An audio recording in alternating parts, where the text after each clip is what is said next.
Hello friends, welcome to খেল দুনিয়া। গতকাল রাত্রিরে তোমাদের যেমনটা জানিয়েছিলাম যে মধ্যরাত্রে শহরে আসছেন গ্রেগ স্টুয়ার্ট। তো সেই গ্রেগ স্টুয়ার্ট কিন্তু মধ্যরাত্রিরে শহরে চলে এসেছেন এবং তাকে কিন্তু স্বাগত জানাতে হাজির ছিলেন প্রচুর পরিমাণে মোহনবাগান সমর্থক।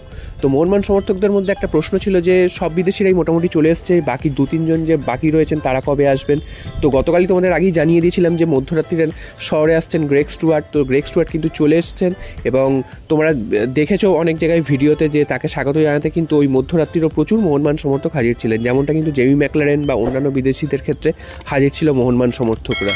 তো গ্রেগ স্টুয়ার্ট তো চলে এলেন, এবার বাকি রইল রড্রিগেজ এবং দিমিত্রি পেট্রাটস। তো দিমিত্রি পেট্রাটস এবং রড্রিগেজও কিন্তু আজকালকার মধ্যেই চলে আসবেন বা আজকেরই হয়তো চলে আসবেন, কারণ আজ প্রায় 3 তারিখ হয়ে গেছে, 3 তারিখই আসার কথা ছিল। তো দেখা যাক আর তারা কখন কলকাতায় নামেন। এবং সমস্ত বিদেশি স্বদেশি প্লেয়াররাই মোহনবাগানে চলে এসছে, এবার কিন্তু পুরো দমে অনুশীলন শুরু হয়ে যাবে বলাই যায়।